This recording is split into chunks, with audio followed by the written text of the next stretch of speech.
कृष्ण कृष्ण कृष्ण हरे हरे हरे राम राम राम हरे हरे हरे कृष्ण कृष्ण कृष्ण हरे हरे हरे राम राम राम हरे हरे हरे कृष्ण कृष्ण कृष्ण हरे हरे हरे राम राम राम हरे हरे हरे कृष्ण कृष्ण कृष्ण हरे हरे हरे गौरधारी श्री ज्ञानदेव तुकाराम माऊली ज्ञानेश्वर महाराज की जय जगद्गुरु तुकाराम महाराज की जय शांती ब्रह्म एकनाथ महाराज की जय सद्गुरु जोग महाराज की जय नमामि सद्गुरुं शांतं सच्चिदानंद विग्रहं पूर्ण ब्रह्म परानंद मीशमालंब्य वल्लभम् ओम नमो ज्ञानेश्वर करुणाकरा दयाळा तुमचा अनुग्रह लाभलो पावन झालो चराचरी मी गळा पुसरी काही जरेने बोललो वचने अभिभाविका तुमचा अनुग्रह लाभलो पावन झालो चराचरी एका जनार्दने तुमचा दास त्याची आस फुलवावी तुमचा अनुग्रह लाभलो पावन झालो चराचरी प्रमेय प्रवाल सुप्रभ द्वैताद्वैततेची निकुंभ सरिसेपणे एकवटती इभ मस्तकावरी विश्वमाऊली ज्ञानोपाराय ज्ञानेश्वरीच्या प्रारंभी मंगल करून परब्रह्माचं वस्तू निर्देश स्वरूप मंगल करून भगवंताचं वर्णन करून भगवंताला नमन करतात आणि नमन करणे हे नमस्कार मंगल आहे म्हणजे असे दोन मंगल साधून त्यानंतर तो परब्रह्म म्हणजे साक्षात गणपती आहे असं वर्णन करून वाङ्मय गणपती ज्ञानोपारायांनी या ठिकाणी उभा केलेला आहे। तर वाङ्मय गणपती उभा करत असताना त्याचे अवयव कोणते आहेत, त्याच्या हातामध्ये शस्त्र कोणते आहेत, त्याचे हात नेमके कोणते आहेत असं ज्ञानोपाराय त्याच्या प्रत्येक अवयवाच्या ठिकाणी ग्रंथाची वाङ्मयाची स्थापना करत आहेत आणि हे करत असताना 16व्या ओळीपर्यंत आपण काल चिंतन केलं होतं। आता आपल्याला 17व्या ओळीपासून पुढे चिंतन करायचं। तर प्रमेय प्रवाल सुप्रभ द्वैताद्वैततेची निकुंभ सरिसेपणे एकवटती इभ मस्तकावरी। आता गणपतीच्या गळ्यामध्ये काही माळा असतात तर त्या माळामध्ये पवळ्याची माळ असते, रत्नासारखं जे पवळं असतं त्या पवळ्याची काय असते माळ असते। तर गणपतीच्या गळ्यामधील पवळ्याची जी माळ आहे ते पवळे म्हणजे काय आहे, कोणता वाङ्मय आहे, वाङ्मयातला कोणता प्रकार आहे, नेमकं काय आहे। तर ज्ञानोपाराय म्हणतात प्रमेय प्रवाल सुप्रभ सुप्रभ प्रवाल प्रमेय। प्रवाल शब्दाचा अर्थ होतो पवळा आणि सुप्रभ प्रभ म्हणजे प्रकाशमान, सुप्रभ म्हणजे चांगला प्रकाश देणारा। प्रकाशमान पवळ्याची गणपतीच्या गळ्यामध्ये काय आहे माळ आहे आणि तो पवळा म्हणजे काय आहे तर प्रमेय।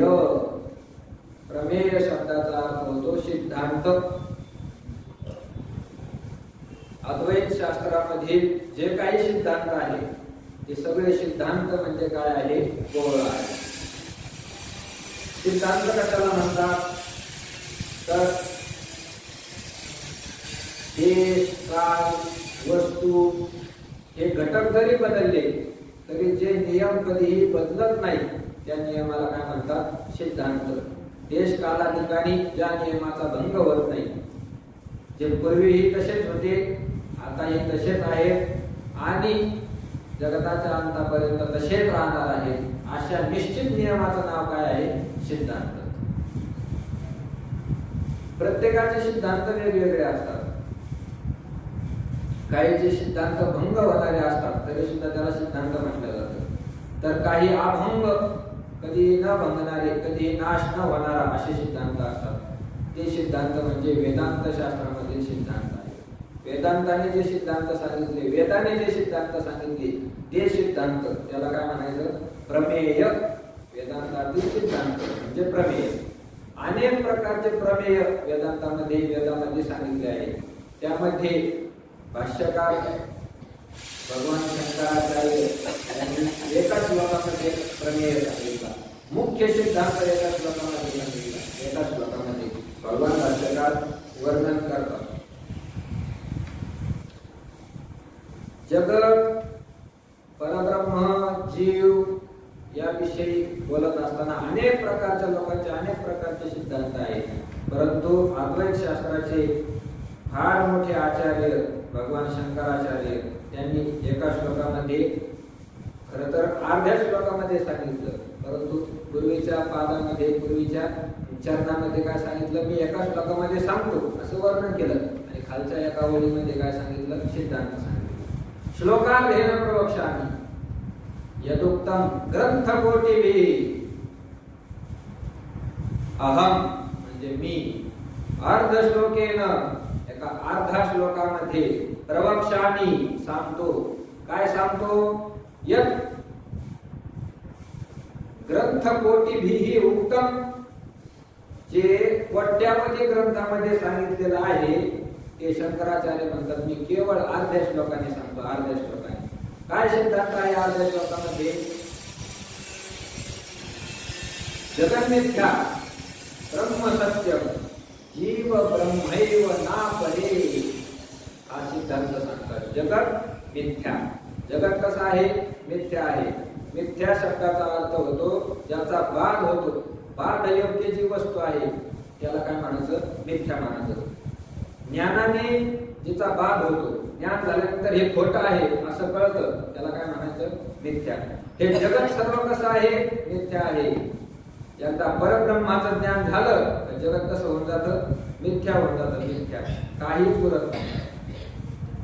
प्रपंच झाला होता हे तर समूळ मिथ्या वार्ता. तुकाराम म्हणतात प्रपंच झाला होता हे खरं मिथ्या वार्ता आहे, मिथ्या गोष्ट आहे. अंधारामध्ये पडलेल्या दोरीवर जसा साप भासावा तसा या भगवंतावर हा सगळा काय भासलेला आहे? प्रपंच भासलेला आहे. म्हणून जगत मिथ्या. जगत कसं आहे? मिथ्या आहे. ब्रह्म सत्यम. ब्रह्मच काय आहे? सत्य आहे. ब्रह्म शब्दाचा दुसरा अर्थ होतो देव, ज्याला आपण पांडुरंग म्हणतो. पांडुरंगच एक काय आहे? सत्य तू सत्य तू सत्य तू विठ्ठला कागा हा दाविला जगदाकार. विठ्ठला तू सत्य, तू सत्य, तू सत्य. विठ्ठला तूच एक सत्य आहे.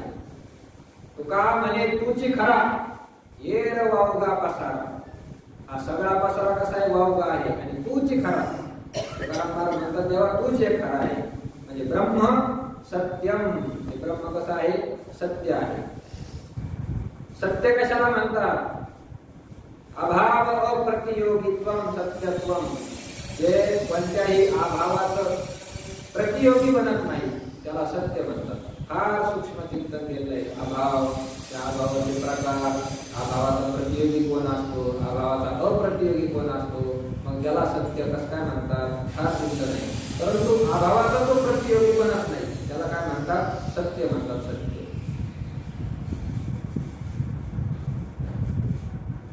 ज्याचा कधीही नाश होत नाही त्याला काय म्हणतात? सत्य म्हणतात. विनाशवान जी वस्तू आहे ती मिथ्या आणि विनाश ज्याचा होत नाही त्याला सत्य म्हणतात. असं म्हणजे ब्रह्म सत्यम. ब्रह्म हे सत्य आहे.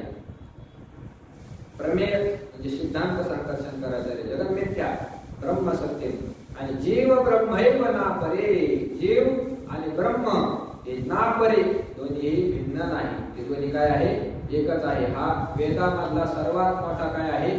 सिद्धांत आहे. म्हणून प्रमेय प्रमेय शब्दाचा अर्थ होतो सिद्धांत. अबाधित जे सिद्धांत आहे ते सिद्धांत म्हणजे गणपतीच्या गळ्यामधील चमकणारी कोवळ्याची माळ आहे. ते कोवळे म्हणजे सिद्धांत आहे. प्रत्येक सिद्धांत गोळा करून एका द्वारामध्ये गुंफून त्याची काय केली, माळ तयार केली आणि गणपतीने गळ्यात घातलेली आहे. द्वैताद्वैततेची निकुंभ. आता गणपतीला जे मस्तक आहे ते मस्तक कोणाचं आहे?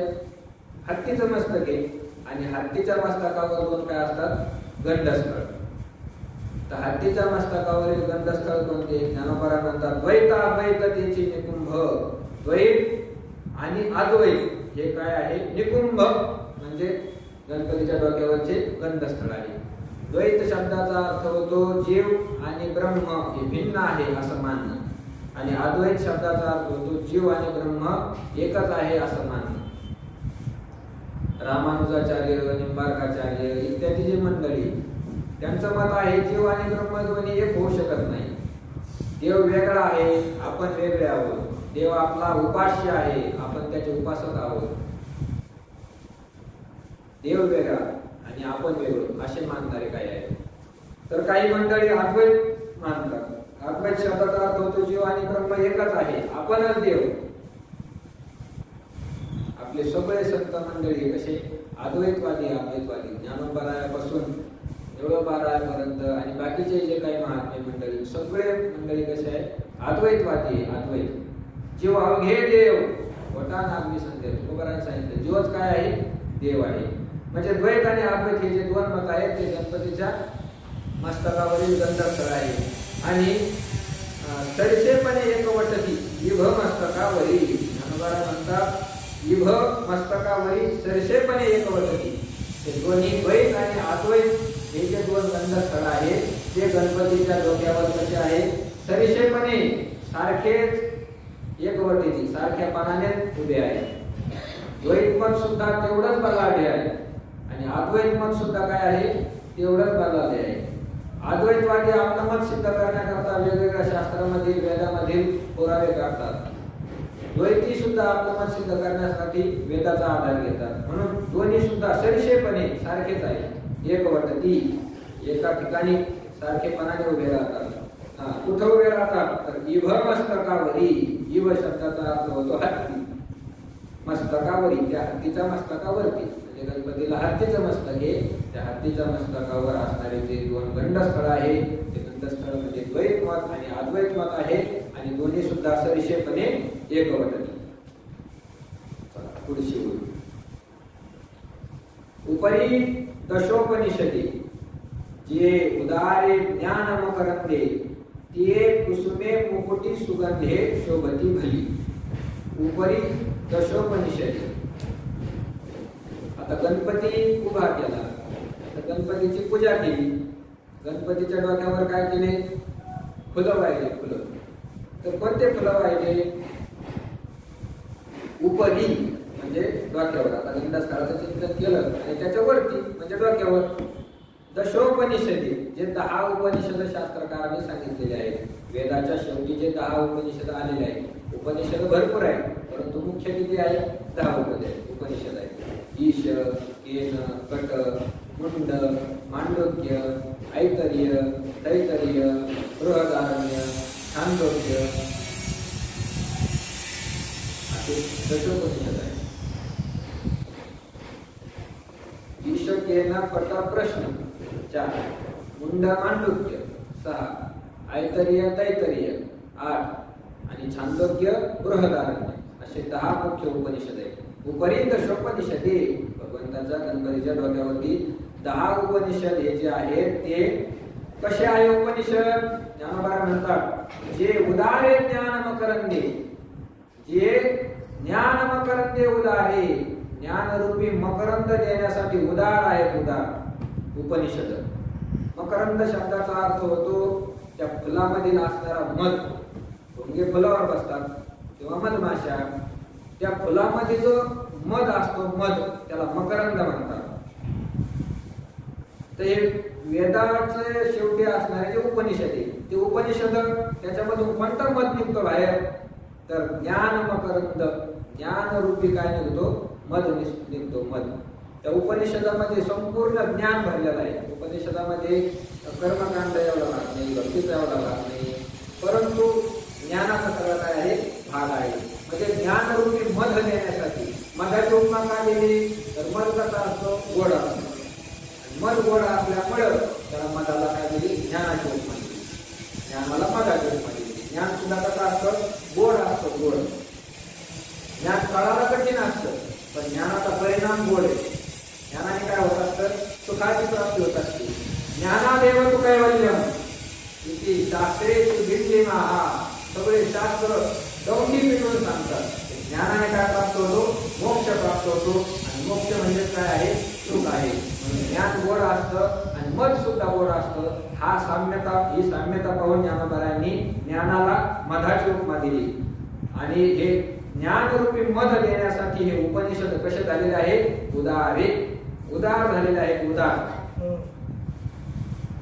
त्याच्याजवळ फक्त जायला पाहिजे. उपनिषदाजवळ जर गेले तर उपनिषद ज्ञान देण्यासाठी कसे उदार आहे. ते कुसुमे मुकुटी सुगंधे शोभती भली. ते उपनिषद म्हणजे काय आहे तर ती म्हणजे ते उपनिषद मुकुटी म्हणजे गणपतीच्या मुकुटाच्या वरती. सुगंधे कुसुमे सुगंधाने युक्त असणारे ते काय आहे फुलं आहे. कुसुम म्हणजे फुल. सुगंधाने युक्त असणारे चांगला वास देणारे ते काय आहे फुलं आहे. आणि शोभती भली ती गणपतीच्या मुकुटावर भली शोभती. भली म्हणजे चांगले चांगल्या प्रकाराने ते शोभून दिसतात. आकार चरण युगल उकार उदर विशाल मकार महामंडल मस्तकाकारे. आता ओम शब्दाने सुरुवातीला स्वरूपाचं वर्णन केलं तर ते ओम मध्ये 3 अक्षर असतात आकार उकार आणि मकार. जे ओंकाराचे कुशी अक्षरे होते अ उ म कारेशी जे उपदत वेदेशी उठले तिने. ओंकाराच्या कुशीमध्ये 3 अक्षर आहे अ उ आणि म. तर हे 3 अक्षर जे आहे त्यामधील आकार पहिला तो चरण युगल. युगल म्हणजे 2 जे पाय आहेत ते गणपतीचे. ते 2 पाय म्हणजे आकार आहे.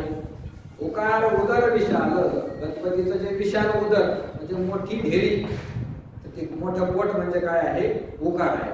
मकार महामंडल मस्तकाकारे. मकार ओंकारातला तिसरा जो अक्षर मकार आहे तो मकार म्हणजे काय आहे महामंडल म्हणजे मोठं जे मंडळ आहे मोठ्या आकाराचं जे आहे ते मस्तक जे आहे तेच म्हणजे मकार आहे. मस्तकाकारे मकार. मस्तक म्हणजे मकार. हे तिने एकवटले ते तर शब्द ब्रह्म कवळले ते मी या श्री गुरु कृपा नमिले आदि बीज. हे तिने एकवटले अ उ आणि म हे 3 अक्षर ज्या ठिकाणी एकत्रित आले तेथ शब्द ब्रह्म कवळले. त्या ठिकाणी शब्द ब्रह्म म्हणजे शब्दाचा मोठा साठा असणारा जो वेद तो वेद कवळले. वेद कवटाळले गेले 3 शब्दामध्ये. ओम शब्दापासून सगळ्या शब्दाची काय आहे उत्पत्ती आहे. म्हणून हे 3 एकवटले. ओम ज्या ठिकाणी एकत्र आला 3 शब्द ज्या ठिकाणी एकत्र आले त्या ठिकाणी शब्द ब्रह्म कवळले वेद कवटाळला गेला वेद जवळ आला. ते मी या श्री गुरु कृपा नमिले आदि बीज. ते आदि बीज. आदि बीज म्हणजे सगळ्यात अगोदर असणारं जे बीज आहे ते बीज म्हणजे काय आहे ओंकार. ओंकार सगळ्याचं बीज आहे. त्याला नाथमार्ग म्हणलं ओंकार निज वृक्ष त्यावरी वेगलो प्रत्यक्ष. ओंकार हा निज वृक्ष म्हणजे मूळचा वृक्ष आहे. मूळ शब्द आहे ओंकार. त्या ओंकारापासून सगळ्या शब्दाची उत्पत्ती आहे. म्हणून आदि बीज असणार. आणि ओंकार हे भगवंताचं नाम आहे. म्हणून भगवंताचे जेवढे काही नाव आहे ते सगळे नाव सुद्धा कसे बीज स्वरूप आहे. बीज स्वरूप. बीज आणि फळ हरीचे नाम बीज स्वरूप आहे. तिथले विठ्ठल नाम बीज. विठ्ठल नाम सुद्धा कसं बीज स्वरूप आहे. म्हणून आदि बीज असणारा जे ओंकार आहे ते ज्ञानोबा म्हणतात मी या म्हणजे माझ्याद्वारा मी काय केलं श्री गुरु कृपा नमिले. श्री गुरूंच्या कृपेने मी त्या ओंकाराला काय केलं नमन केलं. आता या 20 ओळीमधून गणपतीचं काय केलेलं आहे वर्णन केलं. आता विषय बदलतात. आता अभिनव वाग्विलासिनी जे चातुर्यार्थ कला कामिनी ते श्री शारदा विश्व मोहिनी नमिली मिया. आता गणपतीचं वर्णन झाल्यानंतर गणपतीच्या स्तरावर असणारी जी शारदा माता तिला आपण सरस्वती म्हणतो. तिचं नाव शारदा. तर ती सरस्वती जी ते सरस्वतीला आता ज्ञानोबा नमन करतात. आता म्हणजे म्हणजे गणपती बाप्पाचं वर्णन झाल्यानंतर आता शब्दाचे जे अनेक अर्थ आहेत त्यामध्ये अनंतर म्हणजे नंतर असा एक अर्थ आहे. अनंतर या अर्थी या ठिकाणी आता शब्द वापरून ज्ञानोबराय सरस्वती मातेचं वर्णन करतात. अभिनव वाग विलासिनी, अभिनव म्हणजे नवीन नित्य नूतन, वाग म्हणजे वाणी किंवा शब्द, विलासिनी त्याचा विलास करणारी त्याचा कार्य करणारी, नवीन नवीन अशा शब्दाचा विलास करणारी म्हणून अभिनव वाग विलासिनी, वाचेचं वैभव प्रगट करणारी म्हणून वाग विलासिनी असं दिलं. काय दिलं? विशेषण दिलं. त्यानंतर जे चातुर्यार्थ कला कामिनी, कोणती सरस्वती? चातुर्यार्थ कला कामिनी, चातुर्य अर्थ आणि कला म्हणजे कौशल्य या तिन्ही मध्ये प्रवीण असणारी, त्या तिन्हीची अपेक्षा असणारी अशी जी सरस्वती आहे ते श्री शारदा विश्वमोहिनी नविली मिया. अजून कशी शारदा देवी विश्वमोहिनी, आपल्या शब्दाने विश्वाला मोहन घालणारी विश्वाला मोहित करणारी जी आहे ती श्री शारदा देवी नमिली मिया, मिया नमिली, माझ्याद्वारे तिला काय केलं? नमन केलं गेलं, मी त्या शारदेला नमन केलं असं ज्ञानोबराय म्हणतात. आता गणपतीचं वर्णन पूर्ण करून सरस्वतीचं वर्णन पूर्ण करून सरस्वतीला नमस्कार करून आता ज्ञानोबराय सद्गुरूकडे वळतात. मदहृदयी सद्गुरू देणे कालियो हा संसार करू, मनवली विशेषे आज्ञा करू विवेकावरी. मदहृदयी सद्गुरू, आता गणपती बाप्पाचं वर्णन करून त्याला पुढे ठेवलं, सरस्वती मातेचं वर्णन करून पुढे ठेवलं आणि सद्गुरूचं वर्णन करत असताना ज्ञानोबराय म्हणतात सद्गुरू बाहेर नाही, मदहृदयी सद्गुरू. ज्ञानोबराय म्हणतात माझे सद्गुरू निवृत्तीनाथ महाराज कुठं आहे? मदहृदयी, माझ्या हृदयामध्ये ते विराजमान आहे. आता हृदय हे आपले चौफारनिया भले वरी पैसो पावले श्री गुरुजी, श्री गुरु माझ्या हृदयामध्ये स्थित आहे. मदहृदयी सद्गुरू, सद्गुरू म्हणजे कोण? सद्वस्तूची जो प्राप्ती करून देतो त्याला काय म्हणतात? सद्गुरू. बाकीचे गुरु किती पण आहेत पण सद्वस्तूची प्राप्ती करून देणारे थोडे आहेत, थोडे दुर्मिळ आहे. म्हणून तर सगळ्या संतांनी संत भेटले सांगितली, दुर्लभ सांगितली. बहु अवघड आहे संत भेटी. का अवघड आहे? तर संत सद्गुरू हे काय असतात? थोडे असतात, थोडे मोजके. मदहृदयी सद्गुरू, तर सद्वस्तूची जो प्राप्ती करून देतो त्याला काय म्हणतात? सद्गुरू म्हणतात. सद्गुरू. गुरु शब्दाचा अर्थ होतो अज्ञान दूर करणारा. गुरु म्हणजे कोण? अज्ञान दूर करणारा जो असतो त्याला काय म्हणतात? गुरु. आणि स्वरूपाचा अज्ञान जो दूर करतो, मी कोण आहे हे अज्ञान जो दूर करतो त्याला कोण काय म्हणतात? सद्गुरू म्हणतात. जो शिष्याशी मेळवी सद्वस्तू दे, सद्गुरू त्याते श्रीकृष्ण मानी. नाथ महाराज भागवतात सांगतात येर मंत्र तंत्र उपदेश दे, घरोघरी गुरु आहेत आहे ते, जो शिष्याशी मेळवी सद्वस्तू दे, सद्गुरू त्याते श्रीकृष्ण मानी. येर म्हणजे बाकीचे, मंत्र तंत्र उपदेश दे, कान फुकणारे, मंत्र देणारे, तंत्रविद्या सांगणारे असे जे गुरु आहेत तर घरोघरी गुरु आहेत आहे ते घराघरामध्ये तुम्हाला सापडते. परंतु जो शिष्याशी मेळवी सद्वस्तू दे, त्या शिष्याला सद्वस्तू म्हणजे भगवंतापर्यंत जो घेऊन जातो, सद्गुरू त्याते श्रीकृष्ण मानी. कृष्ण भगवान त्याला सद्गुरू म्हणतात, तो सद्गुरू आहे. ज्ञानोबराय म्हणतात मदहृदयी सद्गुरू, सद्गुरू जे आहे ते माझ्या हृदयामध्ये विराजमान आहे. कोणते सद्गुरू? जेणे ताळिलो हा संसार गुरु, ज्या सद्गुरूंनी हा संसार पुरू ताळिलो, या संसार पुरामधून मला काय केलं? वर काढलंय, वर. ज्ञानदेव म्हणे तरलो तरलो, आता उद्धरिलो गुरुकृपे, गुरुकृपे उद्धरिलो, गुरुकृपे तरलो. ज्ञानोबराय म्हणतात मी गुरुच्या कृपेने तरलो. तर ज्या गुरूंनी हा संसार पुरू ताळिलो, या संसाराच्या पुरामधून मला काय केलं? वर काढलं. वर. हा संसार म्हणजे काय आहे? पूर आहे, पूर. काही ठिकाणी संतांनी त्याला नदी म्हटलंय, भवनदी. काही ठिकाणी सागरासारखं म्हणलंय. संसार सिंधू हा दुष्कर, मुल्लन गवे उल्लन घेता पार. संसार हा काय आहे? सागर आहे, सागरासारखा आहे. काही ठिकाणी त्याला ज्ञानोबराने 7व्या अध्यायामध्ये नदीची उपमा देऊन रूपकाने वर्णन केलं. तर पूर आलेली नदी आहे. संसार हा पुरासारखा आहे. संसार कशाला म्हणतात? जो नेहमी बदलत राहतो, ज्याच्यामध्ये नेहमी बदल घडतो, जो स्थिर राहत नाही, त्याला काय म्हणतात? संसार. बदल हा संसाराचा काय आहे? आत्मा आहे. आत्मा ज्या ठिकाणी बदलच होत नसेल, समजावा तो संसार नाही, तो काय आहे? अध्यात्म आहे. म्हणून संसार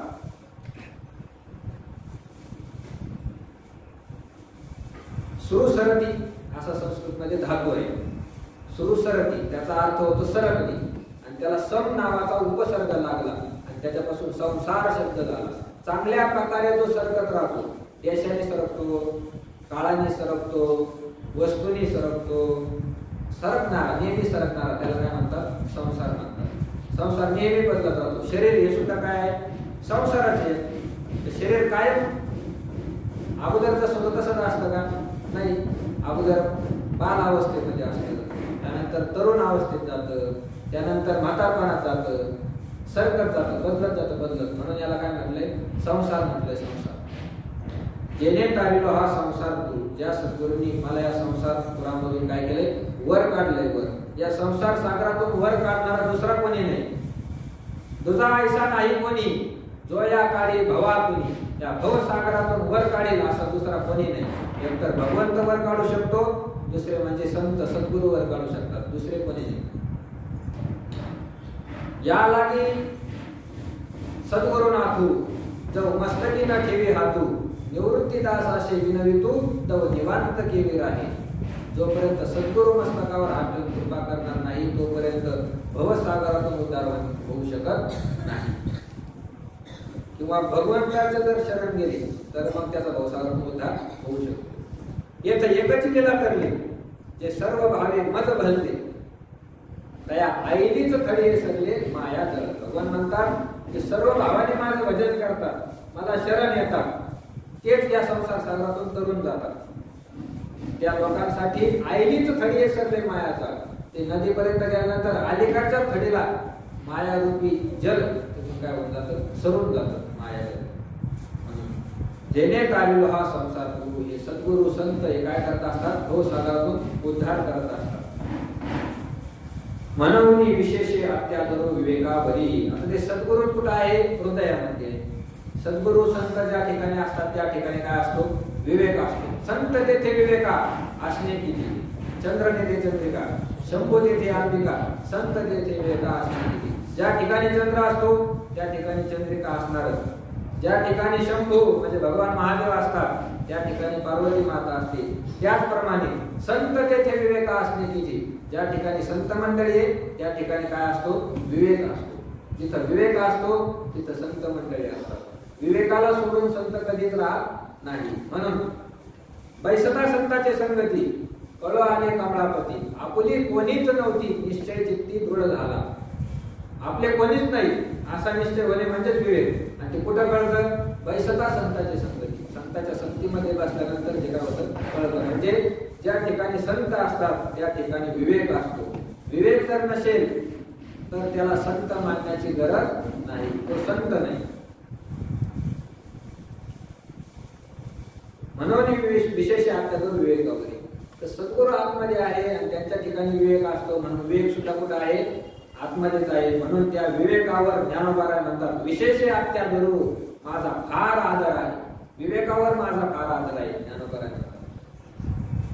विषयावर आदर असणारे वेगळे आणि विवेकावर आदर असणारे वेगळे. काहीचा आदर विवेकावर असतो, काहीचा आदर विकारावर असतो. अनेक प्रकारचे विकार आहेत. काहीचा आदर आळसावर असतो, त्यांना फक्त आळसच आवडतो. विवेक शब्दाचा अर्थ काय? बाबाची शंका. विवेक म्हणजे काय? तर ज्या ठिकाणी भेसळ झालेली आहे, सार आणि आसार, तर त्याला वेगळं करणारा जो असतो त्याला काय म्हणतात? विवेक म्हणतात. जसं दूध आणि पाणी एका ठिकाणी झालं, दूध आणि पाणी मिसळलं, ते वेगळं करता येतं आपल्याला नाही. पण राज हंसाने त्याच्यामध्ये चोच घातली तर काय होतं? दूध घेऊन घेतो, पाणी सोडून देतो. दोन्हीचं भेसळ झाली त्यातून वेगळं करतो. तर सार काय आहे, आसार काय आहे, या ज्या ठिकाणी मिसळ फलकट तो संसार, येथे सार भगवंत. हा संसार म्हणजे सार आणि आसाराचं मिश्रण आहे आणि या संसारामध्ये संसार हा फलकट आहे आणि मिसळलेला जो भगवंत आहे तो भगवंत काय आहे? सार आहे. हे ज्या विचारामुळे कळतं त्या विचाराला काय म्हणायचं? विवेक म्हणायचं. तर त्या विवेकावर आधार असणारी संत मंडळी असतात, साधक मंडळी, आणि संसारिक लोकांचा विकारावर काय असतो? आधार असतो. म्हणून ज्ञानोबा म्हणतात माझा अति आदर आहे कुठं? विवेकावर. जैसे डोळ्या अंजन भेटे ते वेळी दृष्टीशी फाटा फुटे मग वास पाहिजे तेथ प्रगटे महानिधी. आता ज्ञानोबा यांनी दृष्टांत देण्याकरता सुरुवात केलेली आहे. ज्ञानेश्वरी हा ग्रंथ दृष्टांताने भरलेला आहे.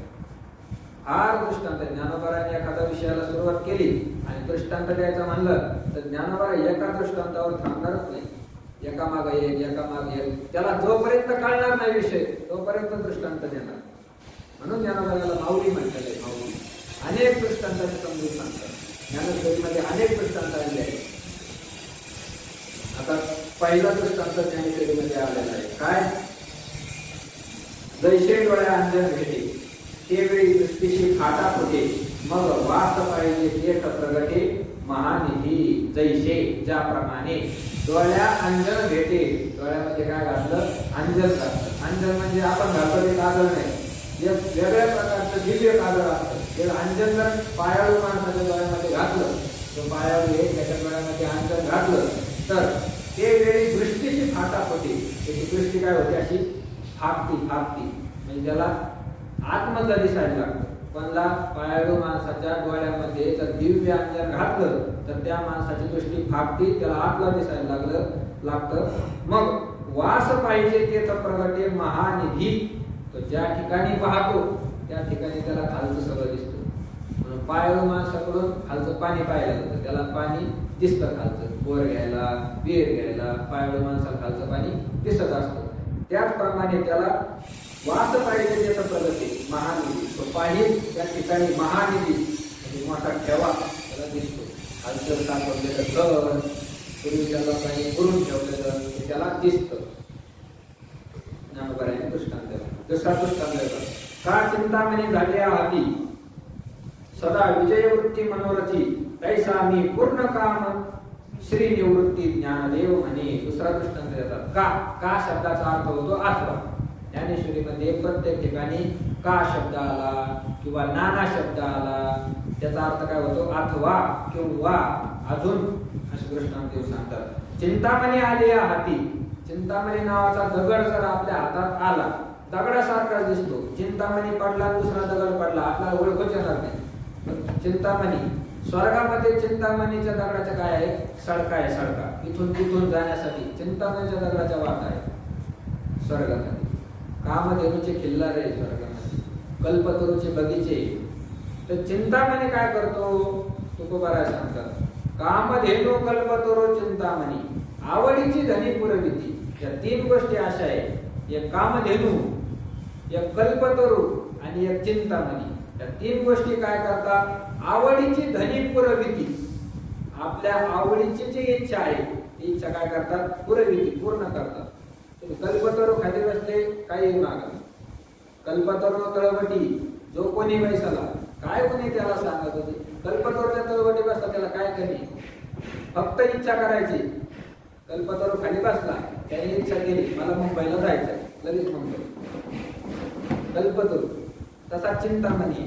चिंतामणी नावाचा दगड काय करत असतो? इच्छेली वस्तू पूर्ण करतो. ज्ञानोबा म्हणतात तो चिंतामणी जर तुम्हाला सापडला, चिंतामणी आली हाती काय होतं? सदा विजयवृत्ती मनोरथी. मनोरथी सदा विजयवृत्ती. मनोरथाची जी वृत्ती आहे, मनोरथ शब्दाचा अर्थ होतो आपण जी इच्छा करतो त्याला काय म्हणतात? मनोरथ. ते मनोरथाची जी वृत्ती आहे ती वृत्ती कशी होती? विजयवृत्ती. त्याचा विजय होत असतो. इच्छा आपल्याला अनेक होतात पण सगळ्याच इच्छा आपल्या पूर्ण होतात का? नाही. काहीच इच्छा पूर्ण होत नाही आपल्याला. थोडंफार एखादी इच्छा काय होत असते? पूर्ण होत असते. त्यातच आपण आनंद मानतो. परंतु जे सद्गुरू असतात, सद्गुरूची ज्यांच्यावर कृपा होते असे जे मंडळी त्यांच्या पूर्ण मनोरथ पूर्ण होऊन जातात. पूर्ण मनोरथ. चिंतिल्या रोकडे मनोरथ म्हणतात. कितीला रोकडे मनोरथ, आम्हाला फक्त चिंतन करण्याची गरज आहे. मनोरथ रोकडे, मनोरथ कसे रोकडे म्हणजे कॅश, उधार नाही. चिंतामणी झाली आधी सदा विजय वृत्ती मनोरथी, तर त्या मनुष्याची मनोरथी कशा असतात, मनोरथ पूर्ण होतात. आणि कधी मध्ये पूर्ण होतात असं नाही, सदा पूर्ण होतात. सकाळी वाजता सांगितलं चिंतामणी मला हे पाहिजे, पूर्ण होतात. दुपारी मागितलं तरी पूर्ण होणार. रात्री 1 वाजता उठला चिंतामणी मला हे लागतं, पूर्ण. चिंतामणी नावाच्या खड्याचं काय आहे, विशेषता आहे तैसा. तर चिंतामणी जवळ असल्यानंतर जसं मनुष्याच्या सगळ्या इच्छा पूर्ण होतात, तसं ज्ञानोबा म्हणतात मला एक चिंतामणी सापडला. चिंतामणी, चिंतामणी सापडला. ज्ञानोबा कुठे घेतले चिंतामणी? स्वर्गातून आणला का? स्वर्गातून नाही आणला, घरीच भेटला, घरीच. चिंतामणी म्हणजे कोण आहे? सद्गुरू. सद्गुरू ज्ञानोबारायांचे मोठे बंधू निवृत्तीनाथ दादा. तैसा मी पूर्ण काम श्री निवृत्ती ज्ञानदेव म्हणे. ज्ञानदेव म्हणे, ज्ञानोबा म्हणतात मी तैसा पूर्ण काम. कशामुळं? श्री निवृत्ती. माझे जे सद्गुरू आहे ते श्री सद्गुरू निवृत्तीनाथ महाराज हे चिंतामणी सारखे आहेत. माझे सगळे मनोरथ पूर्ण करतात. ते माझ्याजवळ असल्यामुळे मी पूर्ण काम, मी कसं झालं आहे? पूर्ण काम झालेलं असतो. काम शब्दाचा अर्थ आहे इच्छा. इदमेशा, इदमेशा इच्छा काम शब्दित, असं पंचदशीकारांनी व्याख्या केली आहे. मला हे पाहिजे, हे पाहिजे, अशी जी इच्छा होती त्यालाच काय म्हणतात? काम म्हणतात. तर तो माझा काम आता पूर्ण झालेला आहे. माझ्या अंतःकरणातील सगळ्या इच्छा पूर्ण झाल्या. कशामुळं? माझे सद्गुरू निवृत्तीनाथ महाराज माझ्या जवळ आहेत, म्हणून माझ्या सगळ्या इच्छा आता पूर्ण झालेल्या आहेत. हे संतांचं लक्षण आहे. ज्याच्या इच्छा पूर्ण झाल्या तो कोण असतो? संत असतो. ज्याच्या इच्छा वाढल्या तो कधीच संत होऊ शकत नाही. मला घरी न्या, मला हे खाऊ घाला, ते खाऊ घाला, संत नाही होऊ शकत तो. ज्याच्या इच्छा पूर्ण झालेल्या, इच्छा पूर्ण झाली. दादा त्या दिवशी दृष्टांत सांगितला, तर बादशाह गंगेच्या काठावरच्या महात्म्याकडे आला. उन्हाला बसले होते सकाळी कोवळ्या उन्हात, आणि तो बादशाह आड उभा राहिल्यामुळे काय झालं? सावली अंगावर पडली. आता सावली अंगावर पडली तर ऊन बाजूला गेलं, समजा नाही, सावली अंगावर पडली. आणि बादशाह म्हणायला लागला, महाराज मला साधू संतांची फार आवड आहे, सत्संगाची आवड आहे, सद्गुरूची मला आवड आहे, संतांची आवड आहे, म्हणून मी तुमच्याकडे आलो. मला काहीतरी तुम्ही मागा. मला तुम्हाला देण्याची काय आहे? इच्छा आहे. इच्छा. संताला इच्छा कशी नसते हा आपला विषय आहे. तर सांगितलं मला काही नको, मी गंगेच्या काठावर राहणार आहे. आलं तर खातो, नाही आलं तर खात नाही, मला कशाची काय नाही, इच्छा नाही. पण तरी सुद्धा तो म्हणला नाही नाही, मला काहीतरी तुम्ही मागा. तर त्या महात्म्याने सांगितलं मला तर मागण्याची इच्छा आहे, पण तू माग म्हणतो म्हणून मी मागतो. म्हणले मागा महाराज, मला आनंद होईल, मागा, मला मी काहीही देण्यास तयार आहे. महात्म्याने सांगितलं हो काही पण देशील का? म्हणले मी. तुम्ही मागताना देतात. तुम्ही म्हटले अर्ध राज्य, अर्ध राज्य तुम्हाला मागा तुम्ही मला. त्या महात्म्याने सांगितलं काय नाही, तू उभा राहिला ना, ते ऊन बाजूला गेलं, सावली अंगावर पडली, थोडा बाजूला सरक, ऊन अंगावर येऊ देत जाईल. त्याला म्हणतात पूर्ण काम. त्याचा काम, ज्याची इच्छा काय झाली? पूर्ण झालेली आहे, पूर्ण. त्याला आता कशाची काय नाही राहिली? इच्छा नाही राहिली. खुंटलिया धावा तृष्णेची, ज्याच्या तृष्णेची धावा खुंटलिया. तुकाराम महाराज म्हणतात माझ्या आता काय झाले आहे? तृष्णेच्या धावा आता फुटल्या, आता मला कशाची इच्छा राहिली नाही. याचसाठी केला होता टास, शेवटचा दिस गोड व्हावा, गोड व्हावा. खुंटलिया धावा तृष्णेची, मला आता कशाची काय नाही राहिली? इच्छा नाही राहिली. काम नाही, काम नाही, झालो पाही रिकामा. आता मी रिकामा झालो, आता कोणतीच इच्छा नाही राहिली. दोनदा काम शब्द वापरला. एक काम म्हणजे मला इच्छा नाही राहिली, आणि इच्छा नाही राहिल्यामुळे दुसरं काम शब्दाचा अर्थ कार्य नाही राहिले. मला आता काम नाही, कोणतीच इच्छा नाही राहिली. ज्याच्या पूर्ण इच्छा झाल्या तो कोण आहे? संत आहे. ज्याच्यामध्ये इच्छेची आग भरलेली आहे, अनंत इच्छा आहे, तो संत नाही. तो कोण आहे? एक तुच्छ जीव आहे, जीव. ज्ञानोबा म्हणतात मी काय आहे? पूर्ण काम आहे. याच्यावरूनच समजून घ्यायचं ज्ञानोबा कोण आहे? संत आहे. ज्ञानोबा कोण विद्वान नाही, ज्ञानोबा कोणी मोठा महाराज नाही, ज्ञानोबा कोणी मोठ्या मठाचे अधिपती नाही. ज्ञानोबा कोण आहे? संत आहे, संत. पूर्ण काम या शब्दावर ज्ञानोबा म्हणतात माझं काम, माझी इच्छा पूर्ण झाली आहे, सगळ्या इच्छा, म्हणून ज्ञानोबा कोण आहे? संत आहे. तैसा मी पूर्ण काम श्री निवृत्ती ज्ञानदेव म्हणे. ज्ञानोबा म्हणतात श्री गुरुमुळे माझी सगळी इच्छा पूर्ण झाली आहे. चला, मनोनी जाण देणे गुरु भजिजे, तेने कृत कार्य होईजे, जैसे मूळ सिंचने सहजे शाखा पल्लव संतोषती. म्हणून यामुळेच ज्ञानोबा माझ्या इच्छा पूर्ण झाल्या. तुम्हाला जर अशी अवस्था प्राप्त व्हावी असं जर वाटत असेल तर हे जाणतेनो गुरु भजिजे, हे जाणत्या मनुष्यांनो, हे शहाण्या मनुष्यांनो, तुम्ही काय करा, गुरुचं भजन करा. गुरुचं भजन करणारा शहाणा आहे. गुरुची सेवा करणारा कोण आहे? शहाणा आहे. त्याला जाणता म्हणावं. ज्याला कपट करता येतं, थोड्या कष्टामध्ये जास्त पैसा मिळवता येतो, तो शहाणा नाही, तो मूर्ख असतो. जाणतेनो, जाणत्या मनुष्यांनो, जाणतं हे साधकाला म्हटलेलं आहे.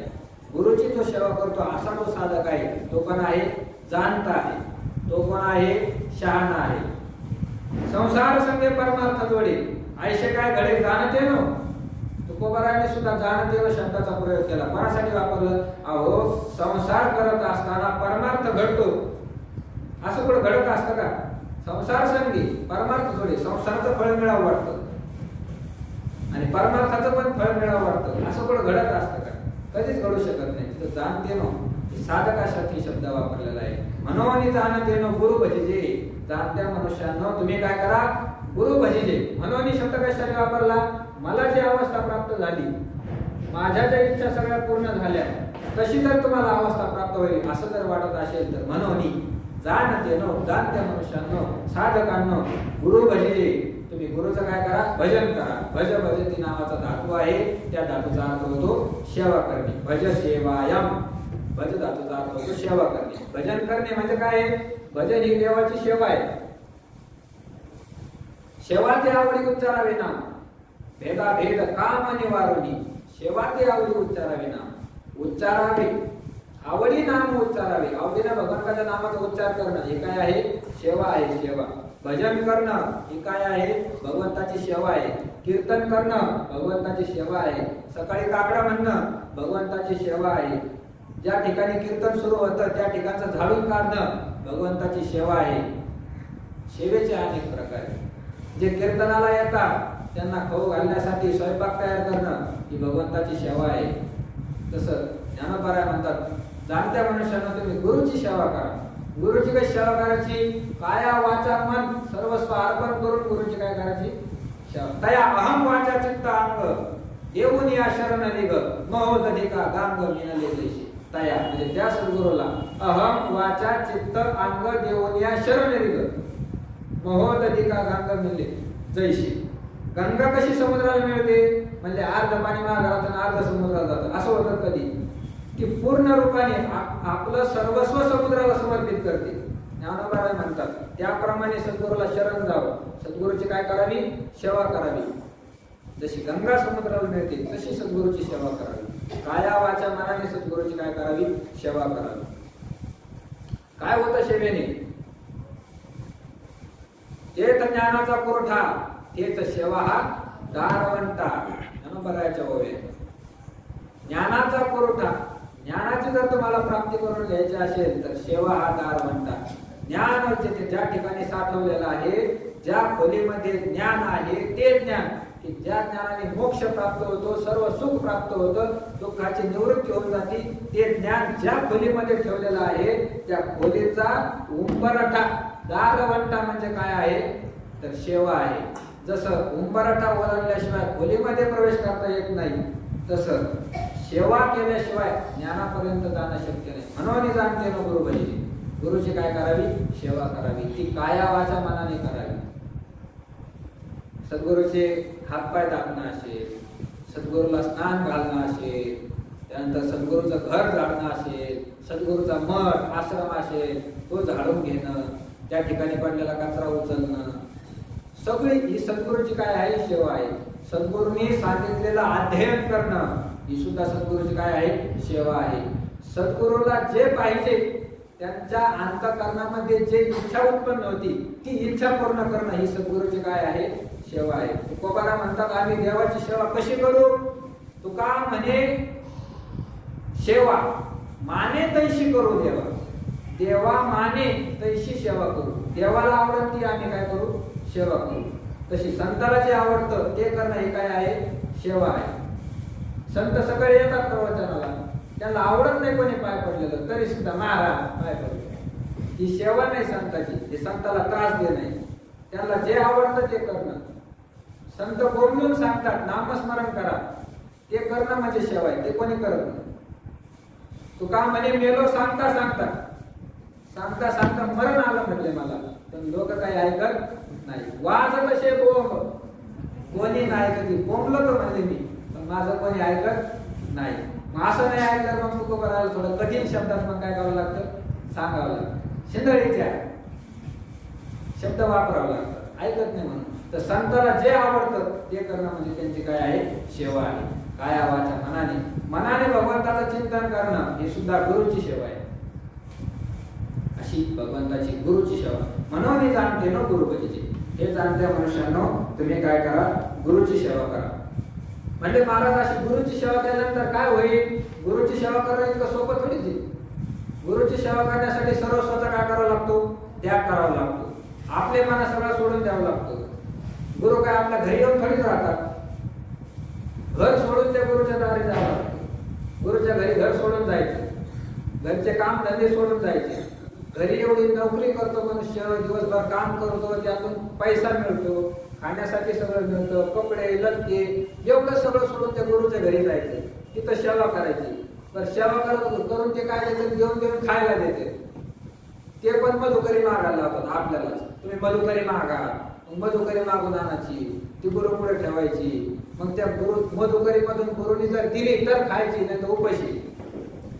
दिले तरी जेवढं देईल तेवढंच खायचं, जे देईल तेच खायचं, एवढे कुठं नाही करायचे. बरं ते गुरु काही पैसे देत नाही, कपडे लत्ते देत नाही.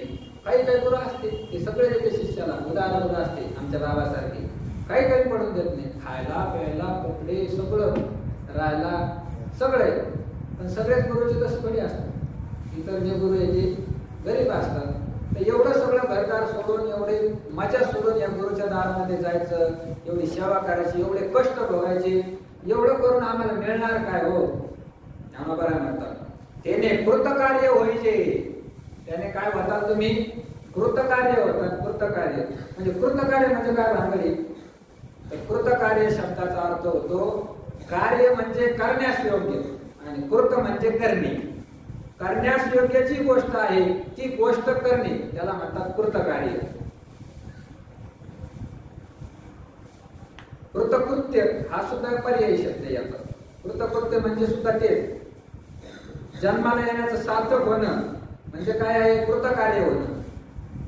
कार्य जे करण्यास योग्य आहे त्याला कार्य म्हणतात. आपण जे करतो ते कार्य नाही.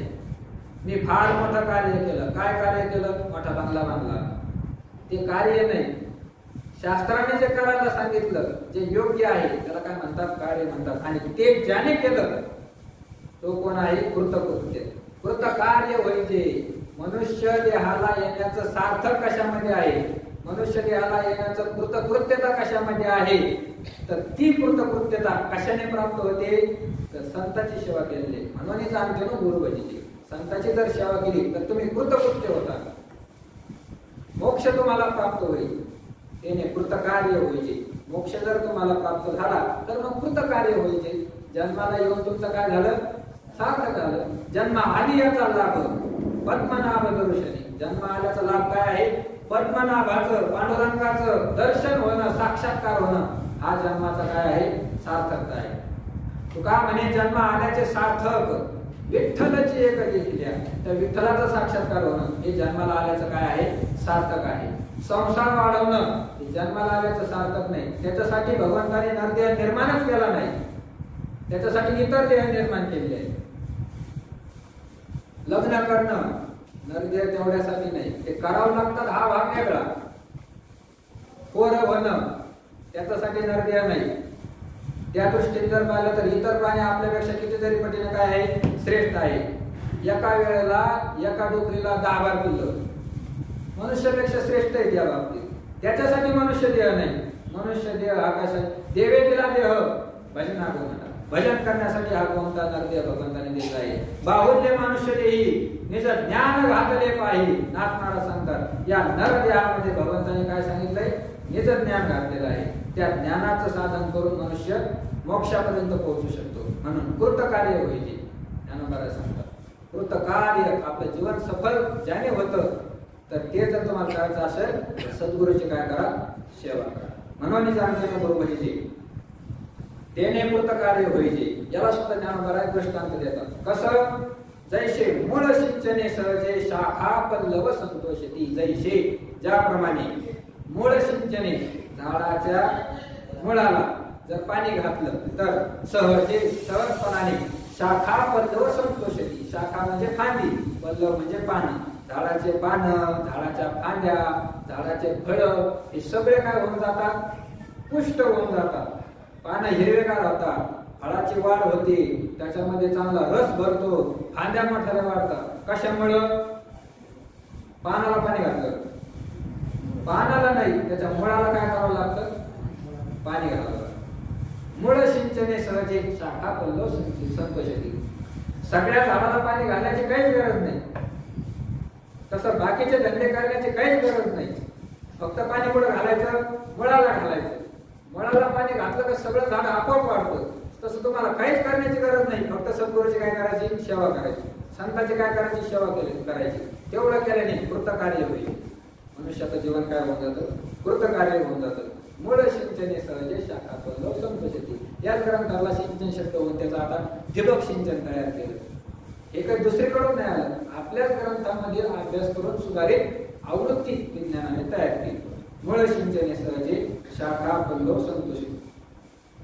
सिंचन करिता मूळ वृक्ष ओलावे सकळ तुकोबारा म्हणतात. तेच प्रमाण मुळाला जर सिंचन केलं तर वृक्ष ओलावे सकळ सगळा वृक्ष आपण काय होतो, ओला होऊन जातो. मूळ सिंचने सहजे शाखा पल्लव संतोषिती. अशा प्रकारे ज्ञानोबा श्री गुरुचं वर्णन करत आहे. ते अजून पूर्ण नाही झालं, पण आपली आजची वेळ काय झाली आहे, संपलेली आहे. म्हणून आज या ठिकाणी आपण काय करू, पूर्ण विराम देऊ. आपण आज 25व्या वहीपर्यंत चिंतन झालं आहे. आता 26व्या वहीपासून उद्या याच ठिकाणी याच वेळेमध्ये 4 ते 5 काय होईल ज्ञानेश्वरीचं पुढचं चिंतन करण्याचा आपण प्रयत्न करू. पुंडलिक वरदाय विठ्ठल श्री ज्ञानदेव तुकाराम माऊली.